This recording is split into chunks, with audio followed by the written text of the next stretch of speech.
It's one small step for man, one giant leap for mankind. Introducing the definitive Project Apollo iceberg. I say definitive because, to my understanding, it's the only Project Apollo iceberg. I built this myself with a lot of help from Space Twitter, a comprehensive list of things everybody should know about the only spaceflight project to ever send human beings beyond low Earth orbit. I'm just going to go ahead and assume I'll have this video finished before the launch of Artemis II, and I think that's probably a safe bet. First, the crash course. If you somehow don't know, Project Apollo was a NASA program that landed 6 crewed missions on the surface of the moon between 1969 and 1972. However, there is so much more that went into Project Apollo than the basic events that everybody knows about. So today, we're going to talk about all of the things that most people don't know about Apollo in descending order of obscurity of the information. This is going to be a wild ride. The shuttle program almost looks like a well-oiled machine compared to the wild cowboy days of Apollo. 48 seconds, throttling down for Mexico. Roger, ignore the master alarm, Columbia. Coming up on... Building this iceberg was a complicated and stressful process because, as it turns out, once you dive down deep enough, you realize it's not so much an iceberg as it is a barely explored vast Apollo ocean. Before we go into it, I need to thank some people. The following should be a complete list of the people who helped build this iceberg, with the exception of one person because she has an entire tier name dedicated to her. Here we go.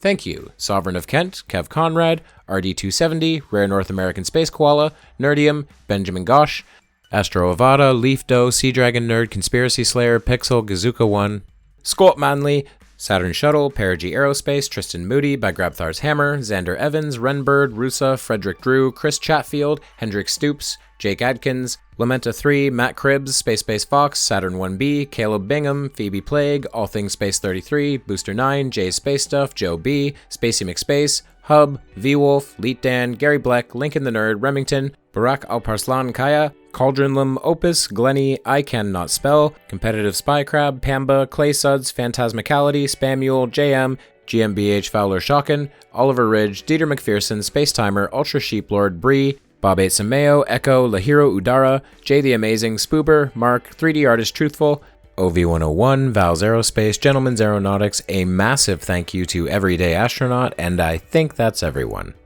I'm very sorry if I forgot anyone. Oh, and while she didn't directly contribute to the iceberg itself, I'm also going to thank Sherry, because I can. Thank you, Sherry.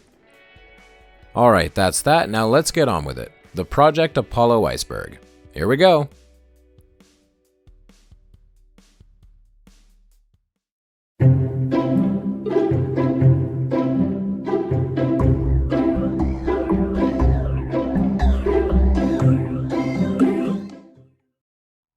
Apollo 11, the one successful mission from the entire program that everyone remembers and knows because it was the first crewed landing on the surface of the moon. Everyone remembers that on this flight, Neil Armstrong and Buzz Aldrin became the first human beings to set foot on the moon. They'll likely remember the planting of the flag, maybe the reading of the plaque, and a few of the words spoken. Underneath it says, "Here men from the planet Earth first set foot upon the moon, July 1969 AD. It came in peace for all mankind." However, there is so much more to the flight of Apollo 11 that we'll dig into further in the lower tiers. For now, we have what the public knows. Apollo 11, Neil Armstrong lands on the moon. They probably don't even remember Buzz Aldrin, sadly enough. Moving forward. Apollo 13. The other mission from the Apollo program that more or less everybody remembers, largely thanks to the directorial work of one Ron Howard. The 1995 film somewhat dramatizes the events of NASA's greatest failed success, but it gets most of the technical details right. Because of this, most people will remember that Apollo 13 suffered a critical failure on its way to the moon, was losing power and oxygen, and the crew was in serious danger of dying. However, through perseverance and ingenuity, the crew managed to return home alive and well. There's a lot more to it than that, but going into it would require another video unto itself, which I made. It's right here in the top right corner. However, I'll go through the basics. The failure was caused by an explosion within an oxygen tank, which is also used for electricity. The explosion occurred when stirring fans inside the tank were activated, and damage to the fans during production caused a spark. The explosion blew off an entire panel of the spacecraft, and the crew worked with mission control to carefully isolate the power systems and board the lunar lander as an emergency lifeboat. They then performed correction burns to return home, which had to be done with the lander's engine rather than the service module, forcing them to rewrite the math of the burns on the fly. They also had to fix a problem with the carbon dioxide scrubber, needing to combine pieces of the scrubbers for the lander and the command module, and quite literally fit a square peg into a round hole. Through all of this hardship, the crew, Jim Lovell, Fred Haise, and Jack Swigert, were able to get back home safely, and the mission is often remembered as NASA's finest hour. When everything went wrong, they stayed calm, found solutions, and executed them perfectly. One small step for man. The legendary first words as spoken by Armstrong as he descended the ladder of the lander and set foot on the moon. It is one of the most widely redistributed pieces of audio in existence. We've all heard it 1,000 times. We know the intonation, the way he pauses between one and giant leap, and it's a legendary moment, but there's a little more to it than the public remembers. We'll come back to these momentous words a little bit later. That's one small step for man, one giant leap for mankind. The space race. I think most people are aware of this time in history existing, the entire reason for the Apollo program to happen in the first place. Beginning with the launch of the world's first satellite, Sputnik 1, in 1957, the United States and the Soviet Union went head-to-head in a technological arms race, desperately trying to one-up each other in first-time space achievements. The Soviets gained an early lead by putting the first animal, man, and woman into orbit, those being Laika, Yuri Gagarin, and Valentina Tereshkova, respectively. The United States trailed behind during Project Mercury, but quickly gained ground with Project Gemini and began making their own firsts, such as the first orbital rendezvous and docking. By the time President Kennedy made his iconic "We choose to go to the moon" speech, the final goal of the space race was established when the Soviets scrambled to bring their own crewed lunar programs into operation. Project Apollo led the final lap of the race, crossing the finish line when Apollo 11 touched down on the moon's Sea of Tranquility in 1969. Shortly afterwards, Nikolai Kamanin, head of the Soviet Cosmonaut Office, would write in his journal that, quote, "We have lost our superiority in space." And I'll also take a quick opportunity to plug another extensive video I did about the truth of the first achievements of the space race. Top right corner. Conspiracies. I absolutely hate that I had to put this on the top tier, but unfortunately it's true. Most people are aware of the claims that the Apollo moon landings were a hoax. Why? Who cares? It's among the dumbest conspiracies out there in my opinion because, as you'll see during this video, so very much work went into Project Apollo that it would have been completely impossible to fake. All you need to do is do a little bit of research beyond what the general public knows about it, hint hint, and you'll see how much evidence there is, and how much evidence for a hoax there isn't. Every single claim made by an Apollo hoaxer can be swiftly debunked in a matter of seconds. I spent a number of years doing it on this very channel, so let me quickly put my debunker hat back on and go through a few of the more common points. They say the flag is waving in the wind, usually referring to the ripple in the fabric caused by a stuck telescopic rod at the top, because believe it or not, you can't actually see motion in a photo. But does it wave? It won't go up.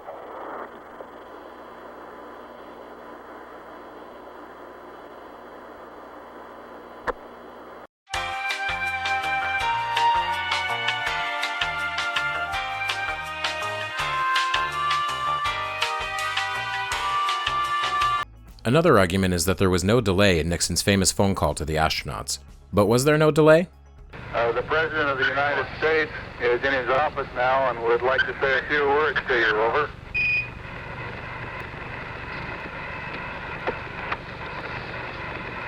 That would be an honor. And one in our prayers that you will return safely to Earth.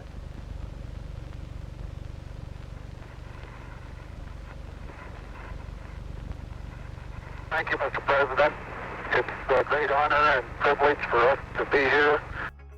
It really is that easy. We'll probably come back to this here and there, but for now, I'm just going to say, man landed on the moon, it really happened, it wasn't faked, I was there, I was the moon. Cope. Seethe even. Neil Armstrong, the first man on the moon. You know him, you love him. There's a lot to say about Neil, enough that Ryan Gosling played him in a major motion picture based on his life, which we'll come back to, but we'll go through just a few things here. Neil was NASA's first civilian astronaut, as at that time, all of NASA's crews were made of military veteran test pilots. Not that Neil didn't serve in the military, he was a lieutenant in the Navy and flew during the Korean War. However, by the time he was a test pilot for the X-15 project, which actually predates NASA, he had been out of the military for too long to qualify for NASA's first astronaut group. He instead joined the second group in 1962 and flew as commander of Gemini 8 in 1966, performing the first docking of 2 spacecraft in orbit. He would then go on to be the commander of Apollo 11 and, alongside Buzz Aldrin, became the first person to land on the moon. He resigned from NASA in 1971 and taught aerospace engineering at the University of Cincinnati until 1979.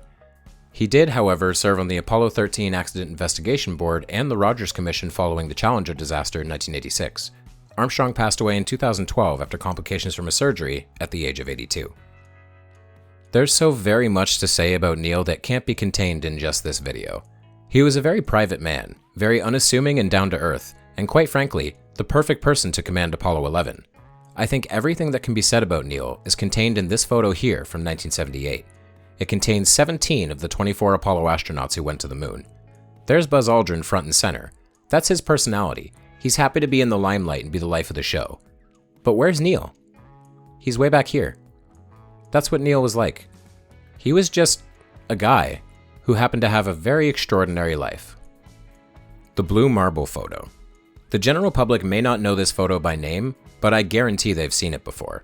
Practically everyone has seen it before. This is the Blue Marble, the original Blue Marble. There have been several images given that designation, and some are of less than ideal quality. With the end of Apollo, nobody was out in deep space far enough to photograph the entire Earth, so for a brief period in the 90s and early 2000s, the only way to image Earth was with a series of stitched-together images from low-orbiting satellites, which would later require some touching up to make them look halfway decent. Nowadays, we do have satellites high enough to image the entire Earth, such as the Discover satellite and the Himawari 8. Arguably, we now have new Blue Marble images being taken every 10 minutes or so. But nothing compares to the original, the photo taken on December 7, 1972, from a distance of about 29,000 kilometers by the crew of Apollo 17 while it made the program's final trip to the moon.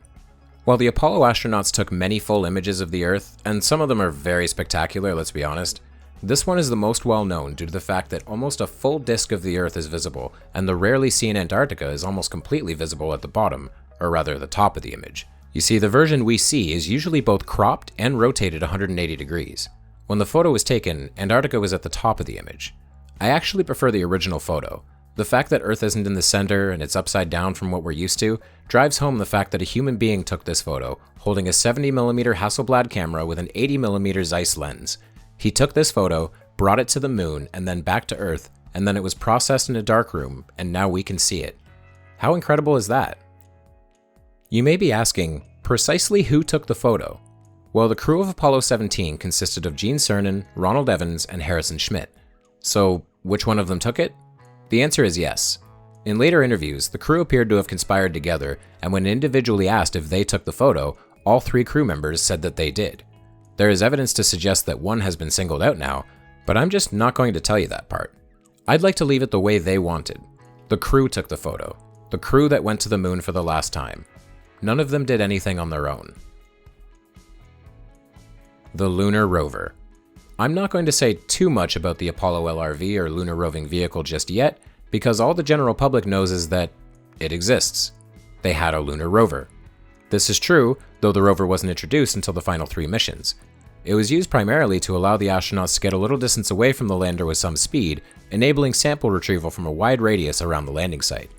It was also just cool. You can tell by watching the footage that the astronauts think they're the coolest guys riding in that thing. Because they are. So there we have what the general public, sadly, knows about the Apollo program. They remember 1 out of 6 landings, a rover from a different landing, a movie, and some words and names. There is so much more to this monumental and momentous program than what there seems to be on the surface. Let's take a little scratch at that surface, down at Tier 2.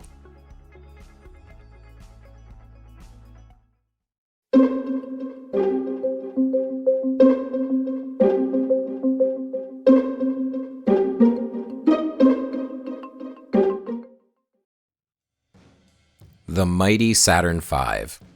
God, what can I even say? Just watch and listen to this for a moment, would you?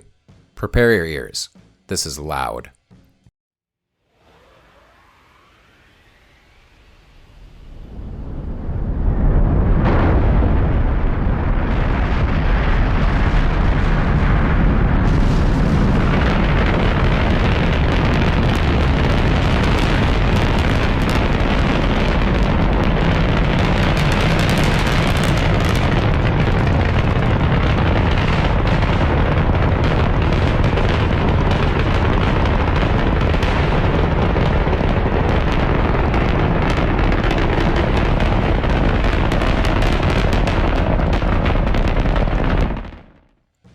That is the Saturn V, the rocket that took humans to the moon.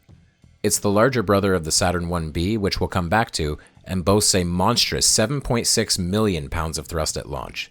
It was, until very recently, the single most powerful rocket ever made, and remains an impressive feat of engineering that cannot be exactly repeated today. Not to say we can't build such a powerful rocket anymore, we can and we have, but we will never build that powerful rocket anymore. It was truly one of a kind. Many probably recognize this iconic black and white Titan, and some might even remember the dramatization of its launch process from the Apollo 13 film. However, in my opinion, the real thing is so much more impressive. The first stage, or S1C, utilized 5 Rocketdyne F1 engines that burned a kerosene-rich fuel mixture, with the outer 4 capable of gimbaling for control and the center engine fixed. The S1C was responsible for carrying the rocket for the first 61 kilometers, being jettisoned in a very dramatic-looking staging process just under 3 minutes into the flight. The next stage, the S2, utilized 5 Rocketdyne J2 engines in a similar arrangement to the first stage. This stage would carry the rocket most of the way to orbit, cutting off and separating around 9 minutes into the launch. The third stage, or S4B, would use a single J2 engine to put the spacecraft into a parking orbit, and then later would demonstrate a feature that was unique to rockets at that time, relighting itself a second time to perform a translunar injection burn, putting the spacecraft on a path to the moon. The Saturn V flew a total of 13 times, with 12 missions being dedicated to Apollo flights, and one flight, its final flight, being dedicated to the launch of America's first space station, Skylab. All 13 flights were largely successful, with some partial failures here and there, which I'll get into. I could almost make an entire video about just this rocket, but instead we'll come back to some of the quirks and interesting facts about it in later tiers. For now, we can just marvel at the monster that took human beings further than they've ever gone before. I mentioned earlier that there were in fact 6 crewed landings on the moon during Project Apollo, and that the general public really only remembers one of them. However, Apollo 11, 12, 14, 15, 16, and 17 all landed and all performed spacewalks of varying natures with varying crews. You'll get to know hopefully all of these astronauts somewhat through this video, but we must not forget about all the missions that also preceded Apollo 11. One does not simply launch a rocket to the moon and land there all in one go. Oh no. There were several pre-landing missions, beginning with 10 uncrewed test flights of components of the Saturn I rocket, then 3 test flights of the Saturn 1B, somewhere in there were 7 abort system tests, and then, finally, the Apollo flights actually begin. Apollo 4 and 6 would launch uncrewed flights of the Command and Service Module, certifying them to later fly with crew. Apollo 4 was also the first test flight of the Saturn V. Apollo 5 would use a Saturn 1B to do an uncrewed test of the lunar module, certifying it for crew use as well. Apollo 7 began manned flights, using a Saturn 1B to send a crew into orbit aboard the CSM and evaluate its performance. Apollo 8 sent the first humans into orbit of the moon, spending 20 hours there before returning. This was also the first crewed flight of the Saturn V. Apollo 9 again used the Saturn V to send the first CSM and LM combo into Earth orbit, the crew using them to demonstrate the rendezvous and docking methods that would be used on later flights. Finally, Apollo 10 performed a full dress rehearsal of a lunar landing. They launched and burned to the moon, the lander disconnected, descended to 15 kilometers above the lunar surface, then engaged its ascent stage and returned to the CSM. All of this work, these many flights and tests, some of which were not entirely successful, went into putting a man on the moon. Never for a moment think that what the Apollo program achieved was easy to do. Apollo-Soyuz, the first international handshake in space. The first crewed space mission between two nations occurred in July of 1975, when a United States Apollo spacecraft docked with a Soviet Soyuz spacecraft. It served as a symbol for the relaxation of strains between the two nations during the Cold War. It involved 5 people. Flying for the United States was Thomas Stafford, Vance Brand, and Deke Slayton, who was the only Mercury astronaut who never had a chance to fly in that particular program. For the Soviets, Valery Kubasov and Alexei Leonov, the latter of whom had performed the world's first spacewalk a decade earlier on Voskhod 2. They performed a number of experiments together while in orbit, including an arranged eclipse of the sun using the Apollo spacecraft to block it, allowing the Soyuz instruments to take photographs of the solar corona. Despite all of the friendliness, Apollo-Soyuz also came with its fair share of criticisms from both sides from an engineering standpoint. Soviet spacecraft were designed with automation in mind, minimizing the risk of human error. In contrast, the US spacecraft were designed specifically to be operated by highly skilled crews, and instead tried to reduce the risk through the use of redundant components. Christopher C. Kraft, director at Johnson Space Center, specifically criticized Soyuz for its lack of redundancy, stating, quote, "We in NASA rely on redundant components. If an instrument fails during flight, our crews switch to another in an attempt to continue the mission. Each Soyuz component, however, is designed for a specific function. If one fails, the cosmonauts land as soon as possible." The Apollo-Soyuz Test Project, or ASTP as it was known, was also notable for being an exception to the USSR's common practice of keeping the details of their space program secret from the world at large, especially Americans, resulting in an unprecedented sharing of information between both sides before and during the flight. Perhaps the thing I find most interesting about this mission is the docking adapter.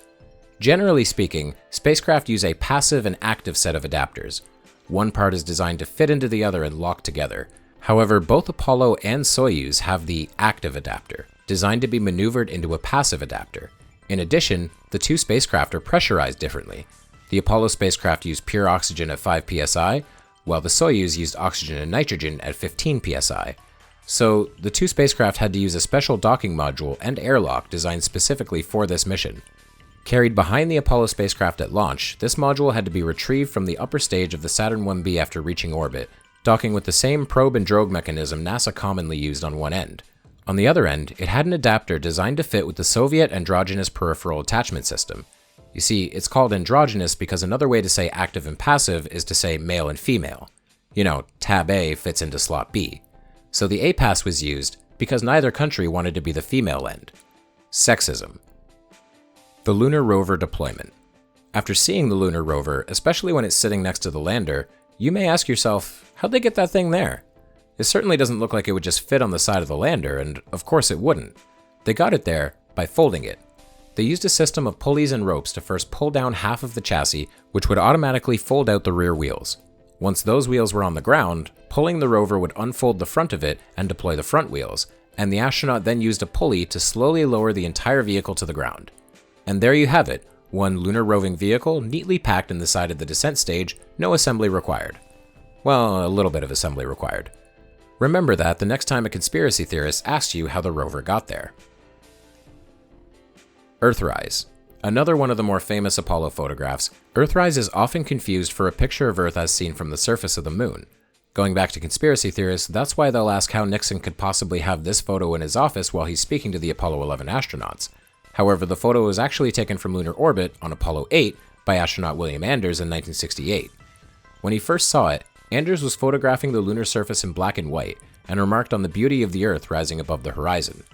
Anders was quickly handed a roll of color film for another photo by astronaut Jim Lovell, resulting in the photo that we're more familiar with, the Earth having rose above the surface of the moon further by that point in the spacecraft's orbit.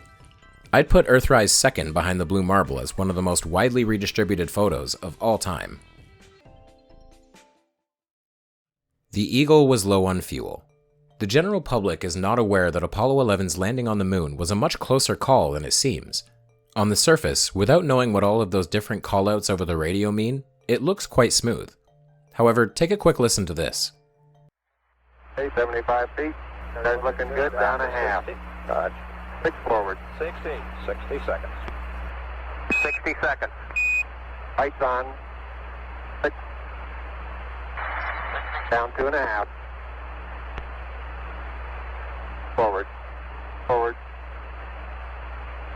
That's 40 feet down 2.5. Picking up some dust. 30 feet, 2.5 down. Straight shadow. 4 forward. 4 forward. Drifting to the right a little. 30 seconds. 30 seconds. Okay.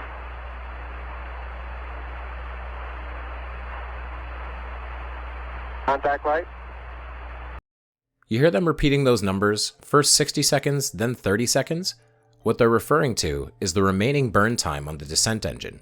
When they said 30 seconds, they mean the LEM is going to run out of fuel in around 30 seconds. As they approached their landing site, which was being determined by the LEM's flight computer, Neil Armstrong took a look out the window. He saw that the target area was a field covered in boulders, so he took control and found a clear patch of ground, heading towards it. As they got closer, he saw his new chosen site had a crater in it, so he had to move again to find level ground. Around this time, the engine started kicking up dust from the lunar surface, obscuring Armstrong's view. Around 100 feet above the lunar surface, Armstrong saw some large rocks jutting up from the cloud, and he used them as a reference point to determine their speed and location. By the time the long contact probes at the feet of the lander were touching the surface, the LEM had around 15 seconds of fuel remaining. However, they touched down, shut off the engine, checked their instruments, and informed Mission Control that they had landed. We copy you down, Eagle. Okay, everybody, TU1. Stand by, TU1. Tranquility Base here. The Eagle has landed. Roger, Tranquility. We copy you on the ground. You got a bunch of guys about to turn blue. We're breathing again. Thanks a lot. The dwindling fuel had made the atmosphere at home very tense, and this is why Charlie Duke at Mission Control said, "We're breathing again." Apollo 11 made it by the skin of its teeth. Michael Collins, the often forgotten third crew member of Apollo 11. Each flight to the moon had 3 crew members: a commander, Neil Armstrong, a lunar module pilot, Buzz Aldrin, and a command module pilot, Michael Collins.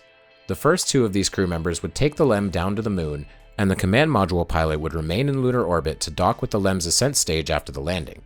It is often argued that Collins, as well as the other command module pilots, had the loneliest job, remaining in the CM all by themselves hundreds of thousands of kilometers away from the Earth. Moreover, when Collins was on the far side of the moon, he would be unable to contact Mission Control or Neil and Buzz, further escalating the isolation factor. Collins is often spoke of as the loneliest man alive at the time of his mission, and he detailed his experiences in a book called Carrying the Fire, An Astronaut's Journey, which is a must-read for anyone with an interest in the Apollo program. Now we return to Neil Armstrong's historic first words on the moon, and what they were actually supposed to be. You see, the way Neil said it doesn't exactly make sense. Man and mankind are synonymous, so he was effectively saying, that's one small step for mankind, one giant leap for mankind. There's a simple reason for his error. He was supposed to say one small step for a man. For years, both NASA and Armstrong insisted that he did in fact say a man, but static over the radio had obscured the recording. Armstrong stated he would never make such a mistake, but after repeatedly listening to the various recordings, he would eventually admit that he must have simply omitted the word by accident. And I mean, you can't exactly blame him. Adrenaline is probably running pretty high when you're about to set foot on the moon. In more recent years, several different people have performed digital analysis of the audio and concluded that Armstrong did say a man, but the A was inaudible due to the limitations of the technology at the time. You see, the radio didn't have a mic switch to turn the microphone on or off. It was a Vox or voice-operated key, designed to pick up sounds over a certain threshold. It may have simply decided that the A wasn't loudly spoken enough to broadcast. In reality, we'll likely never know if it was actually said or not. The CSM-LM spacecraft. This is one of those things that people know about the pieces of, but usually don't know how it all worked together. The CSM, or Command and Service Module, was located at the top of the Saturn V rocket just below the abort tower, which would be used to carry the command module away in the case of a launch emergency. After reaching orbit, the abort tower would be gone, as would the first 2 stages of the Saturn V. The third stage, the S-4B, would relight itself and put the craft on a trajectory toward the moon. And at this point, assembly of the CSM-LM began. A fairing on top of the S-4B would open up like flower petals, releasing the CSM, which would float forward. Below it was the lunar module nested on top of the S-4B. The astronauts would then use the thrusters on the CSM to kill their relative velocity, spin around until they're facing the LM's docking port at the top of it, and then move in and connect with it. After docking, the LM would be separated from the S-4B, and the spacecraft would emerge fully assembled. After reaching the moon, the LM would be powered up, extend its landing legs, and undock from the CSM with 2 astronauts aboard. They would use the LM's descent engine to land on the moon, and after they had done their work, the ascent stage of the LM would disconnect from the lower portion using a second engine to go back up into lunar orbit and dock again with the CSM. The astronauts would transfer themselves and everything else into the CSM, and then before re-entering Earth's atmosphere, both the LM and service module would separate from the command module, which would be the only portion to return to Earth and land. Now, the exact details of this entire process would vary from mission to mission, and we'll come back to probably all of those variations, but for now, this crash course on how to go to the moon should suffice. The fate of the American flags. Again, this varies from mission to mission, but the truth is, by now, all of the Apollo flags have turned white, and at least one of them was knocked over completely. Them turning white seems to be fairly well known, as it's one of those fun did you know facts that have been spread around by memes and news articles over the years. On the moon, there is no atmosphere to protect it from the sun's radiation. Even on Earth, a flag left out in direct sunlight for many years will inevitably fade until being nearly unrecognizable, so consider the moon flags that have been taking the full force of the sun's radiation for the last 50 plus years. By now, every single one of them would simply be a white flag suspended from a telescopic metal pole. When the aliens arrive, they'll assume we've surrendered the moon 6 times. What's more, after Apollo 11 returned, Buzz Aldrin stated that he saw the blast of the ascent engine knock over the flag they had planted, so that one is also laying on the ground in addition to being bleached white. As a result of this, NASA told later moonwalkers to plant the flags a little further away from the lander, but judging from this footage of Apollo 14's lunar liftoff, I'm not sure that they listened. 4, 3, 2, 1. What a liftoff. And liftoff. Roger, ignition. Lunar golf.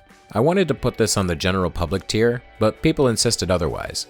I thought everyone knew about the iconic image of an astronaut smacking a golf ball on the moon and watching it sail off into the sunset.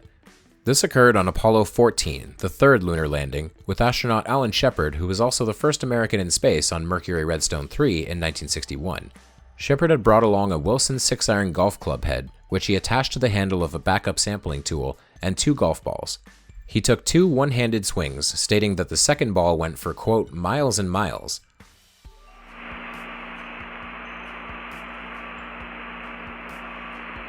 Miles and miles and miles. Later, astronaut Edgar Mitchell used a lunar scoop handle and threw it as if it were a javelin, and both items, scoop and ball, were found in a crater some 40 and 24 yards away, respectively. Hammer and feather. Another thing I thought was common knowledge, and it should be, as it's apparently taught in American textbooks. However, I was informed that many have likely forgotten one of the Apollo program's most famous physics experiments. On Apollo 15, David Scott used a falcon feather and a hammer to demonstrate Galileo's theory that all objects in a vacuum should fall at the same rate, regardless of weight. Falcon, and I'll drop the 2 of them here, and hopefully they'll hit the ground at the same time. How about that? Which proves that Mr. Galileo was correct in his findings.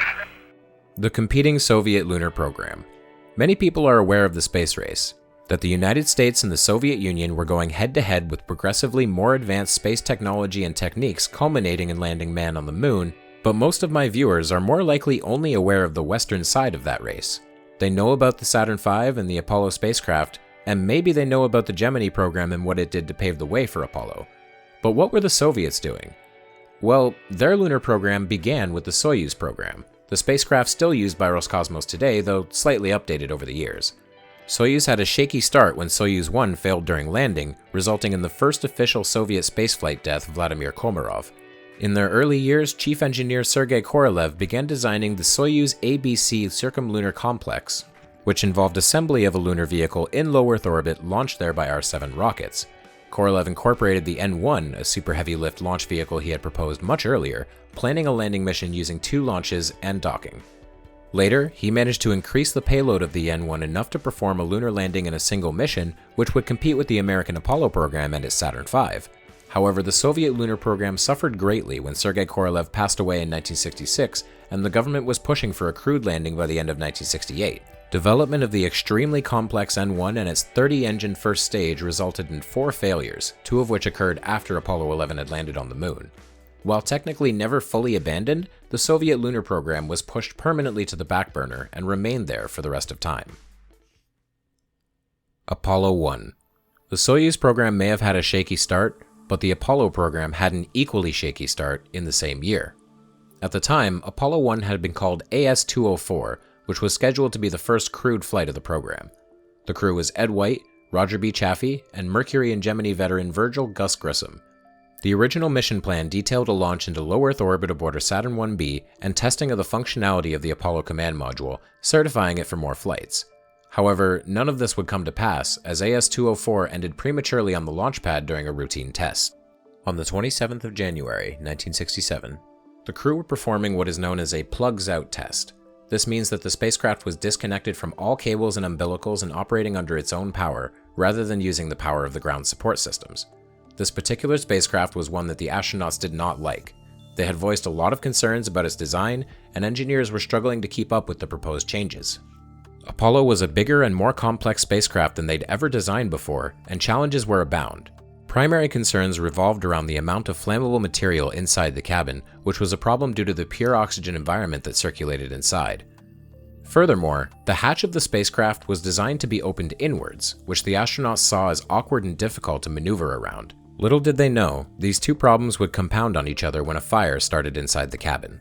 A surge in power had caused one of the flammable wires to create a spark, and in the oxygen-rich environment, the fire spread quickly. The astronauts tried to open the hatch and get out, but found that they couldn't. In the pressurized cabin, the fire had actually increased the already high pressure, making it virtually impossible to open the hatch. All 3 astronauts tragically perished, and the entire Apollo program was placed on hold. It would be some time before NASA had buckled down and made their spacecraft safe and ready before man would continue on his path to the moon. Tier 2 complete. Reminder that we are still on top of the iceberg. We're still above the water. From here, it's impossible to see just how deep down everything goes.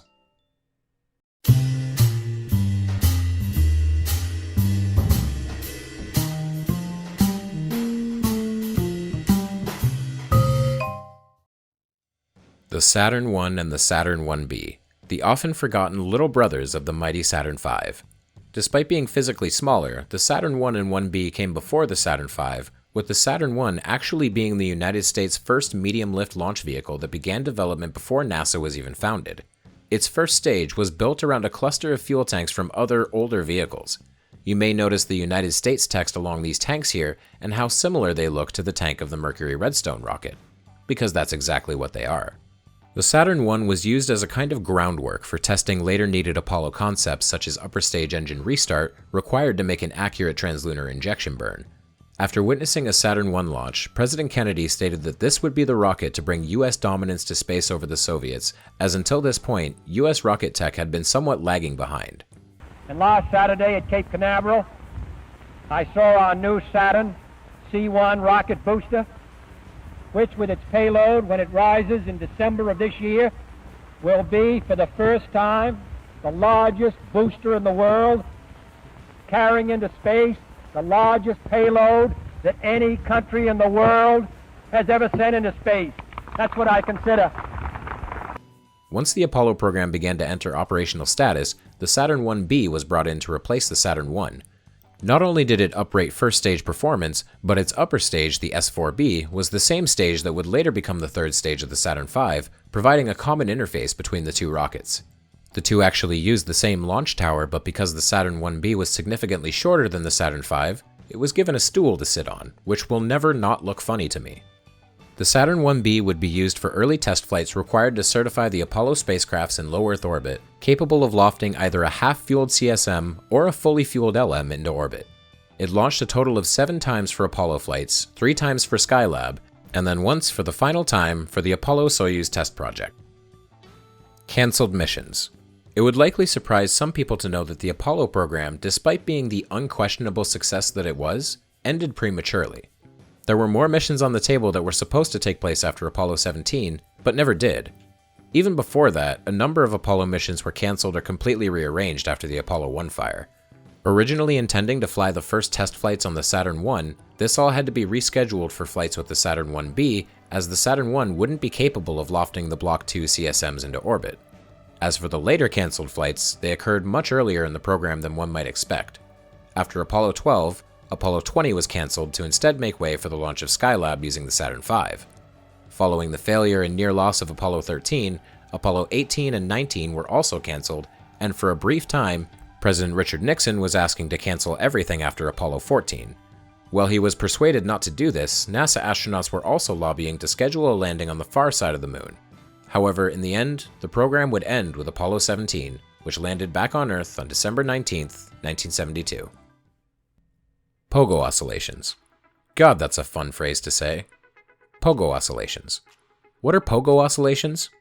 Pogo oscillations are the result of an unstable combustion cycle with rocket engines, causing thrust to rapidly increase and decrease, which in turn causes the entire rocket to quite literally bounce along its longitudinal axis.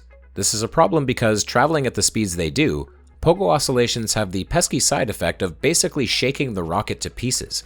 They cause extra stress on the vehicle's flexible structure and can damage the fuel tanks and staging mechanisms. So, what exactly causes this unstable combustion? Well, it's a little complicated. Basically, due to the non-uniform nature of the thrust of the engine, sometimes you'll get a surge in chamber pressure. This causes back pressure against the fuel coming into the engine. This in turn reduces the amount of fuel flowing in because there's already so much of it backed up, and this also reduces chamber pressure. Then the cycle repeats. More pressure surges in, creates back pressure, reduces fuel flow, and reduces chamber pressure, only for more to surge in again. Pogo oscillation was a problem NASA first experienced with the Titan rocket, delaying their ability to make it a human-rated launch vehicle, and it again became a problem for the Saturn V. The F1 engines on the first stage were extremely ambitious, given that nothing so large and powerful had ever been attempted before. The second flight of the Saturn V, Apollo 6, experienced extreme pogo oscillations in the first two stages. The first stage performed relatively well despite increased G-forces on the payload, but the second stage lost the use of two engines, and the third stage failed to restart on orbit. As a result of these partial failures, serious redesign elements were added to the F1 engine, but not all of them were implemented. Apollo was executed on something of a time crunch, and adding all of the various fixes to the many existing engines would delay the program further. Worse, pogo was an inconsistent problem. Some flights wouldn't have it happen at all, and some would. As a result, it became difficult to diagnose the problem, further slowing the implementation of fixes. Apollo 8 had a fix put in place to prevent pogo on the first stage, but the problem again appeared on the second stage. Apollo 9 attempted to fix this, but failed, resulting in more minor oscillations. Further fixes were delayed, causing them to not be implemented at all on Apollo 13, which had issues that caused an early center engine shutdown of the second stage. After 1970, the problem had been more or less fully eliminated, but existed as a lingering concern for the remainder of the Saturn V's operational life. Jack Swiggert's taxes. I thought this, and honestly anything mentioned in the Apollo 13 movie, should be up on higher tiers, but here we are. Jack Swigert was a late addition to the crew of Apollo 13. The original lineup had Ken Mattingly in his place, but Mattingly was grounded due to possible exposure to rubella, or German measles. Mattingly never did get sick, but Swigert flew in his place anyway before that could be confirmed. As a result of being a late addition, Swigert had gotten a little excited in preparation for the mission, and in a brief moment of levity following Apollo 13's tank explosion, he informed Mission Control that he had forgotten to file his tax return for that year, which would be due on the day that the spacecraft would make its closest approach to the moon, April 15th. Today's favorite pastime across the have you guys completed your income tax? How do I apply for the extension? Yeah, I gotta. Hey, it's too funny. Things kind of happen real fast down there, and I do need an extension. The Mission Control Room was busy laughing when he told them that he was serious and needed to ask for an extension. At this point, Flight Director Glyn Lunny told him that Americans who are out of the country on the due date are entitled to a 60-day extension, and that he, quote, assumed that this would apply. Lunar takeoff filming attempts. Most people have seen this footage before of an Apollo ascent module blasting off from the moon, the camera panning up as it rises.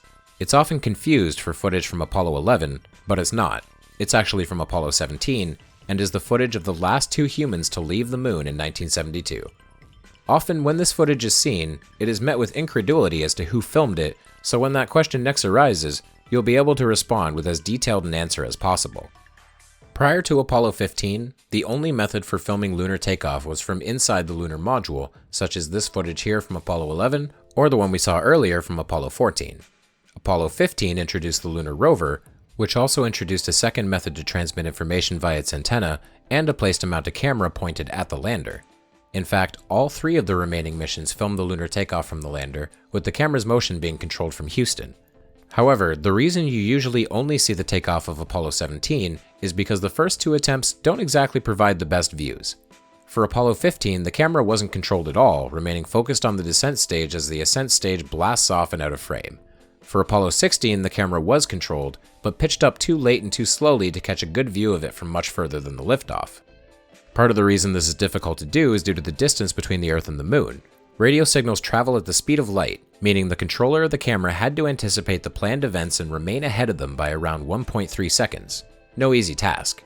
However, for Apollo 17, they finally nailed it, perfectly pitching upwards to show the ascent stage of the last lunar lander rise up and out of the range of the camera's movement limits. Ignition. Right away, Houston. Vector good. Ag side.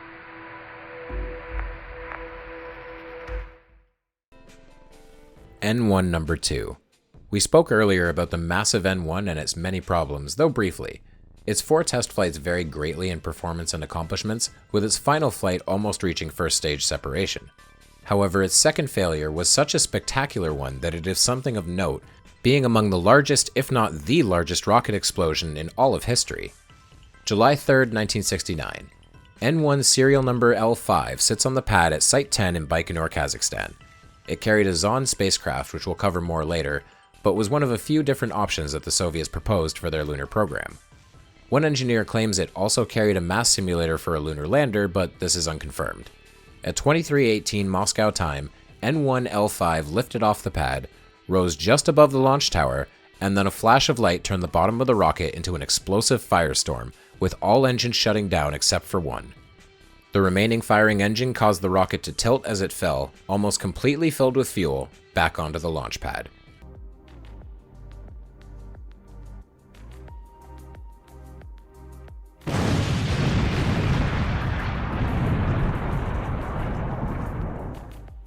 A massive blast and shockwave from the impact shattered windows across the entire launch complex and sent debris flying as far as 6 miles or 10 kilometers away from the pad. Shockingly enough, this was a far better outcome than what could have been. The worst case scenario would have been if the ruptured liquid oxygen and fuel tanks had mixed to form an explosive gel, but this fortunately didn't happen. A post-flight investigation revealed that, as a matter of fact, around 85% of the rocket's propellant didn't even detonate. A half hour after the explosion, preliminary investigations began, and workers found unburned droplets of fuel still raining from the sky. However, despite the largely intact fuels, Launch Complex 110 East had been almost completely leveled by the blast. The concrete pad caved in from the impact, and a lightning pole found knocked over and wrapped around itself. The cleanup took some time.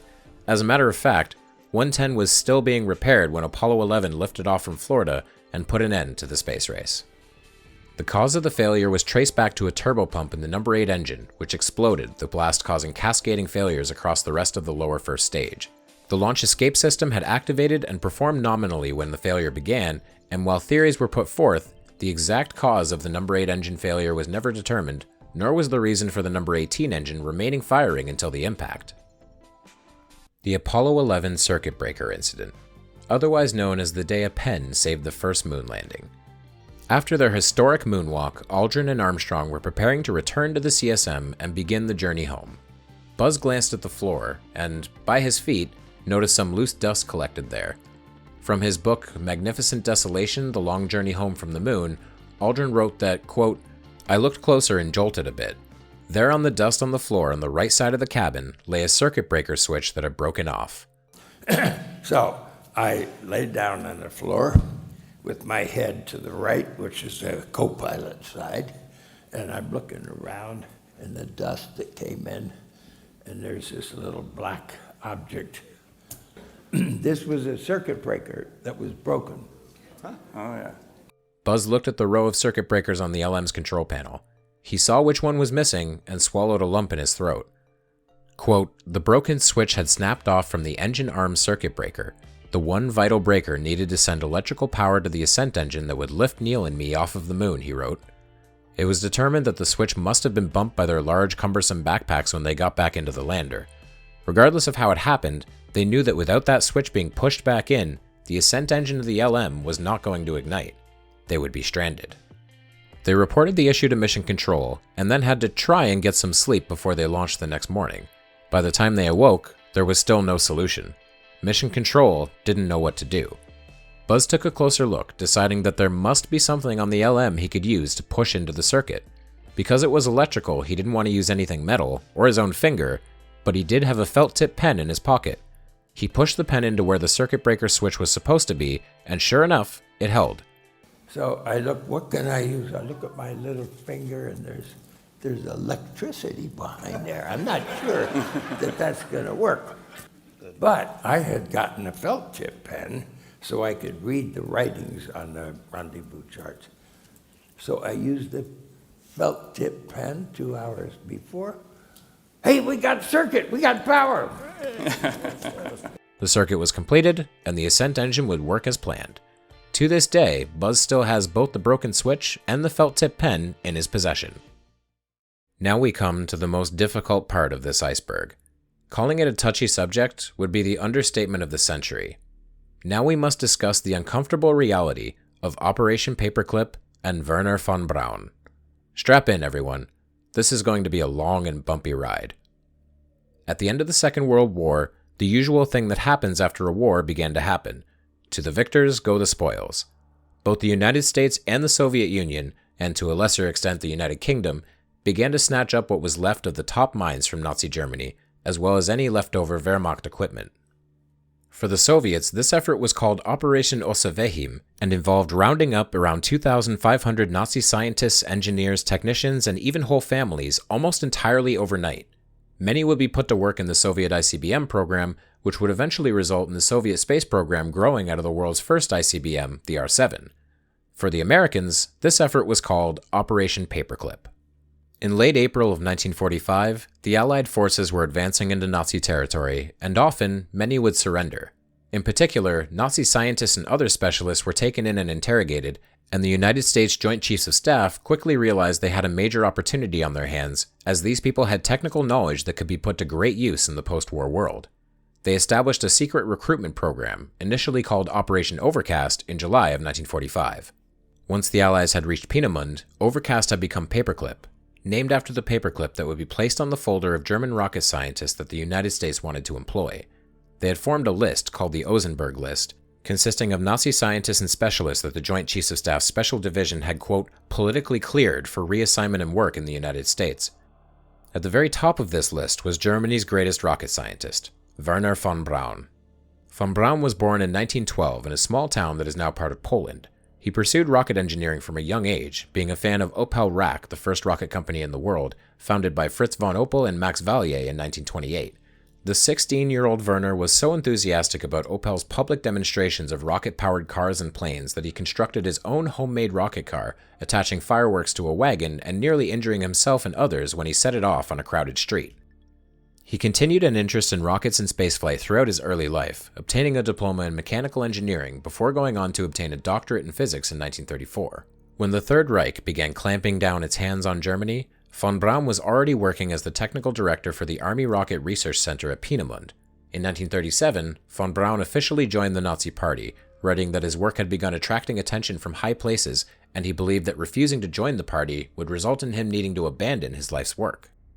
He continued to work for the Nazis in the aggregate rocket program, designing and building several models of rocket to be used, most notably the A-4. Uses for the aggregate rockets were varied, including interesting tests of aerodynamics that would be key to von Braun's later plans. However, the success of the A-4 overshadowed much of the other plans. It would be better remembered as the V-2 and began being mass-produced and fired at England over vast distances. The V-2 was built almost exclusively with slave labor, something von Braun was well aware of, and it would actually end up claiming the lives of more laborers than it did by being fired at targets, with those numbers being around 12,000 and 9,000 respectively. Von Braun admitted to visiting the V-2 factories at Mittelwerk, seeing the working conditions and referring to them as repulsive, but felt helpless to do anything about the situation. Von Braun was briefly imprisoned by the Nazis in 1944 after he had made dissatisfied comments regarding his work in the war. He was eventually released after a few weeks due to the fear that the V-2 program and its proposed successor would be impossible without von Braun's leadership. Early the next year, however, everything would change for Werner von Braun. When the Soviet army was advancing on the Peenemünde Research Center, von Braun assembled his staff and discussed their options. Not wanting to surrender to the Soviets, they instead chose to surrender to the Americans, but would actually end up retreating further into Germany to continue their work. However, near the end of the war, Hitler had ordered for all German rocket scientists to be gassed, and von Braun would flee with the rest of his men to the advancing American lines in Austria. When they arrived, his brother Magnus approached an American soldier and said, "My name is Magnus von Braun. My brother invented the V-2. We want to surrender." Von Braun began hesitant work with the United States Army at Fort Bliss outside El Paso, Texas in 1946. At first, he was able to accomplish very little, all of his requests being rejected, and he was hypercritical of the United States' slow pace of development. He worked with Project Hermes to refurbish old Wehrmacht V-2s and investigate the possibility of their use as space rockets. Later, now in Huntsville, Alabama, von Braun was assigned to the team responsible for the Redstone rocket, and his work with it led to the first US satellite, Explorer 1, being launched on a Redstone-derived Juno 1 rocket. As he had in Germany, von Braun continued to propose options for human spaceflight and orbital rocket development, writing of lofty goals such as rotating space stations built with reusable rockets and working out concepts for crewed missions to Mars. Around this time, he also became a very devout Christian after attending regular church in El Paso. He stated that it was a way to, quote, pacify his own conscience, and was moved by a, quote, desire to find a new direction for his life after the moral chaos of his service for the Third Reich. I believe there are two forces which move us. One is belief in the last judgment, when every one of us has to account for what he did with God's great gift of life on the earth. In 1958, NASA was established. Work on the Redstone missile was transferred to development of the Mercury Redstone rocket for use in NASA's first crewed space program, with von Braun at the helm of engineering the launch vehicles.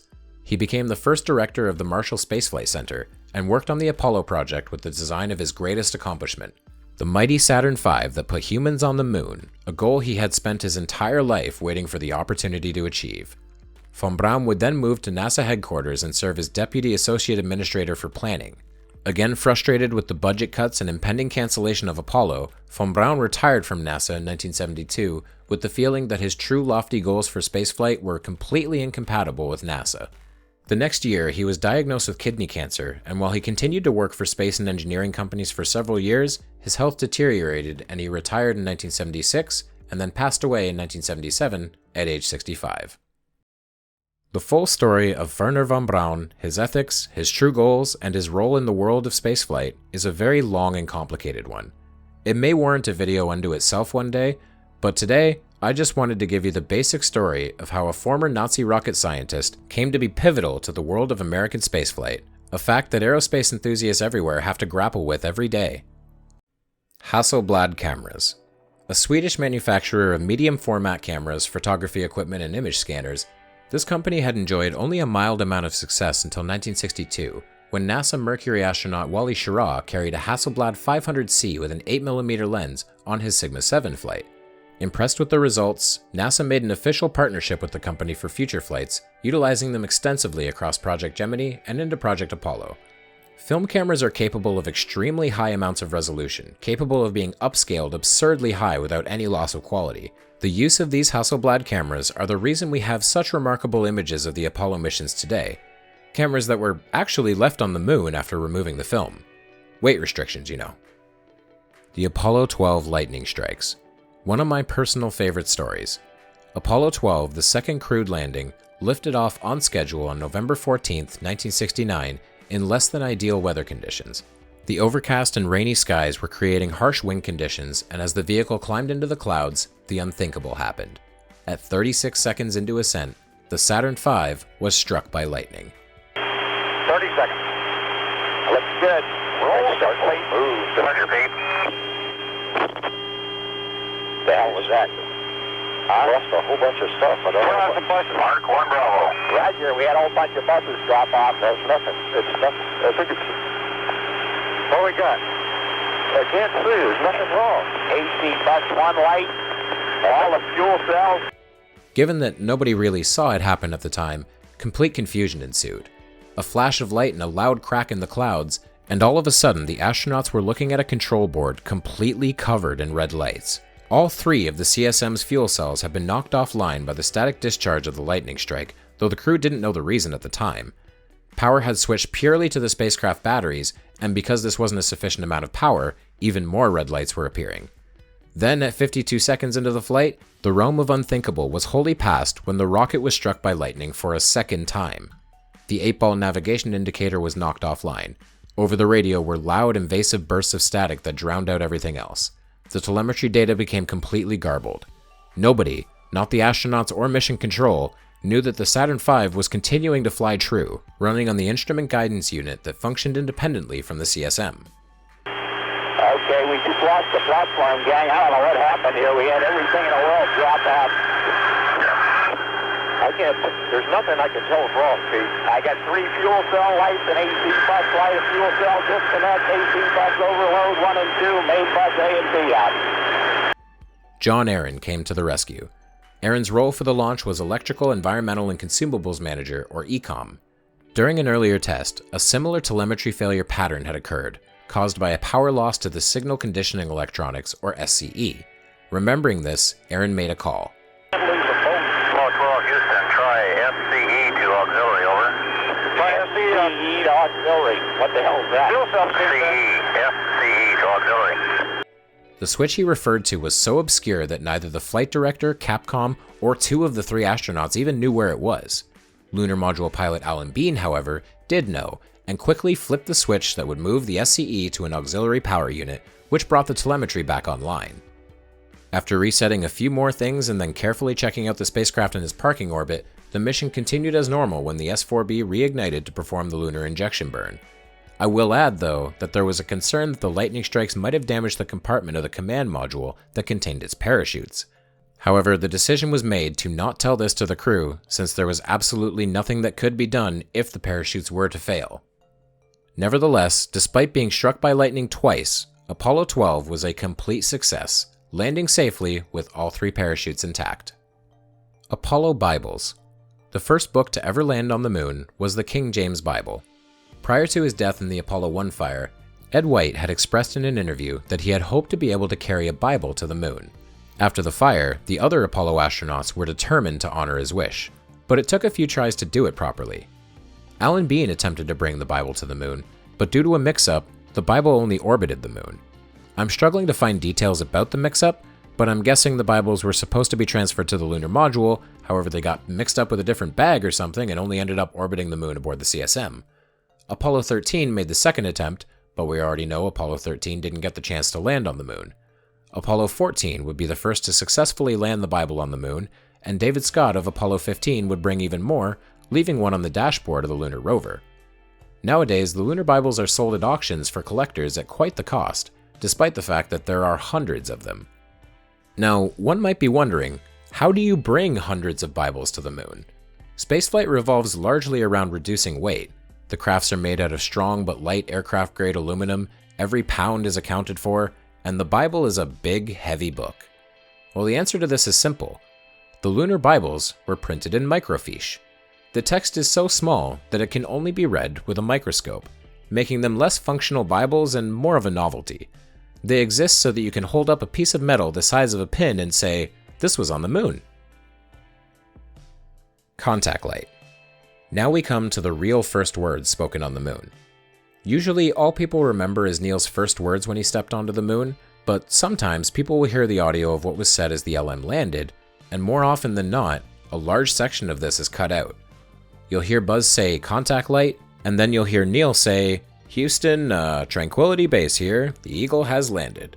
However, what's cut out is several amusing seconds of technobabble that few have heard before and even less understand. Here's the full audio. Contact light. Okay, engine stop. APA at a descent. Mode control both auto, descent engine command override off. Engine arm off. Port 13 is in. We've had shutdown. We copy you down, Eagle. Okay, everybody, T1, stand by for T1. Tranquility Base here. The Eagle has landed. So let's take a moment and break down exactly what Buzz was saying here. Contact light we've covered. The gold contact probes on the feet of the lander had encountered the lunar surface, sending a signal back to the LEM to let the astronauts know they were almost down. Engine stop is fairly self-explanatory. A button was pressed that would immediately set the throttle of the descent engine to 0. ACA out of detent is a little more complicated. ACA was the attitude control assembly, the control stick. Out of detent means that the ACA was in attitude hold mode, meaning that unless the pilot tried to orient the ship, the control thrusters would attempt to hold the last commanded orientation. In short, this would stop the thrusters from firing on the surface. Mode control both auto refers to the guidance system. Having switched it from automatic to manual when the automatically selected landing site was no good, it was now switched back to automatic in case the LM needed to do an emergency ascent. Both refers to the primary guidance and the abort guidance, which had separate mode controls. Descent engine command override off means that the autopilot can no longer override control of the descent engine. Engine arm off means that the descent engine was fully shut down. 413 refers to an address of the abort guidance system that contained the variable that the LM had landed. A lot of steps to accomplish simply to properly land on the surface of the moon. Surveyor 3.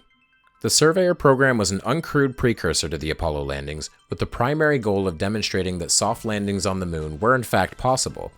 The Soviets were doing this too. Their analogous program is called Luna, and Luna 9 was in fact the first craft to soft land on the lunar surface in history. The Surveyor program sent 7 probes to the moon. 2 failed, and 5 landed safely. All 7 remain on the moon to this day, except for some pieces of Surveyor 3, which remains the only spacecraft on another world to be visited by humans, the crew of Apollo 12. Intending to prove the LM's ability to perform precision landings, Apollo 12 touched down within walking distance of Surveyor 3. Astronauts Pete Conrad and Alan Bean examined the spacecraft and removed 10 pounds of equipment from it for return to Earth, including its TV camera and its soil sample scoop. There was something of a controversy surrounding the Surveyor 3 probe when it was discovered that a very small amount of bacteria was on it, leading NASA to spend many years adopting new strict policies and procedures for preventing the contamination of the solar system with Earth-based bacteria, which are famously resilient to the universe's harsher conditions. However, independent investigators have posited that the contamination actually occurred during transportation to the clean room well after Apollo 12's return to Earth. The Walk of Fame. This is one of those things conspiracy theorists love to point at. The Apollo 11 astronauts were given a special star on the Hollywood Walk of Fame. Now, why exactly would astronauts be given a Hollywood award unless this is a subtle clue that the landings were a Hollywood production? And why would such a clue be left at all? Shut up. Don't ask follow-up questions. Anyway, in the early 1970s, the Hollywood Chamber of Commerce made the decision to make the Apollo 11 star, or rather 4 of them, each located on the 4 sidewalk corners at the intersections of Hollywood and Vine. They consist of circular, moon-like plaques of silver and gray terrazzo, rimmed in brass, set in a pink square terrazzo in the same style as the other stars. The circular plaques contain the mission name, the date, and the names of the astronauts. So, why is it there? Well, it's very simple. The mission was broadcast on television. One reporter referred to it as the single most important television broadcast in human history. Conspiracy theorists tend to forget that documentaries of real events still count as TV. Apollo 10's fuel. This is something that has been dramatized and speculated about many times over the years. If you recall, Apollo 10 was effectively a wet dress rehearsal for the first lunar landing, taking the LM all the way to 15 kilometers above the lunar surface before jettisoning it and using the ascent stage to return to the CSM. There's frequently a claim that Apollo 10's LM didn't have enough fuel to perform a landing. In fact, some even claimed that there was not enough fuel on purpose, just in case the astronauts decided to go rogue and perform a landing anyway since they were so close. However, this isn't exactly true. In fact, the Apollo 10 LM descent stage had a few more pounds of fuel than the Apollo 11 descent stage did. But at the same time, the Apollo 10 LEM was heavier than the Apollo 11 LEM because Grumman had not yet made the final changes to the design that it would do for Apollo 11. As a result, all fuel calculations were made to make the missions relatively the same, since the entire point was to test the landing formula. The A-10 ascent stage was also given less fuel than it needed to ascend directly from the surface, instead of having enough fuel to ascend from the predetermined altitude. While the astronauts may have occasionally joked about landing early, they never would have and never could have done it. While they have their cowboy moments, Apollo astronauts were, mostly, consummate professionals. Skylab. NASA's first space station. This subject could be, and in fact it will be, a long-form documentary unto itself. However, today we're just going to do the crash course version of Skylab's history.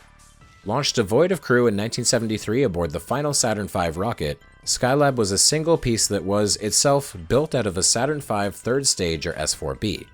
It saw 3 separate crews over 24 weeks between May 1973 and February 1974, delivered to the station via a modified Apollo CSM and Saturn 1B rocket. Skylab contained a multispectral solar observatory, a docking adapter, an airlock module with hatches for EVAs, and its main area, the orbital workshop. Over the course of its lifetime, hundreds of experiments were performed aboard Skylab, significantly advancing solar science with the Apollo telescope mount and set new records for long-duration stays in space. Originally intending to reuse Skylab by boosting its orbit, development of the spacecraft to do so, the Space Shuttle, was delayed while Skylab's orbit gradually decayed. Skylab re-entered Earth's atmosphere on July 11, 1979, amid worldwide media attention as it wasn't entirely sure where it was going to come down. NASA had attempted to adjust its orbit prior to re-entry to minimize risk, and while partially successful, large portions of debris fell over Western Australia, where the largest remaining pieces are displayed in museums to this day. And with that, we're going to stop this iceberg here. This is the longest script I've ever written, and we're only through the first 3 tiers. This iceberg truly is the most dense and layered thing I've ever created, and as much as people are enjoying long-form content, there has to be a limit somewhere, and I think this is it. I'll return with the rest in part 2, and possibly part 3. We'll see.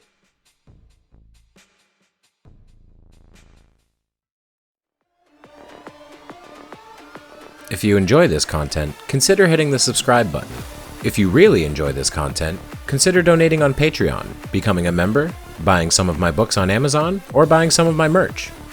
Thank you very much for watching, and I will see you over the curve, Space Cowboys.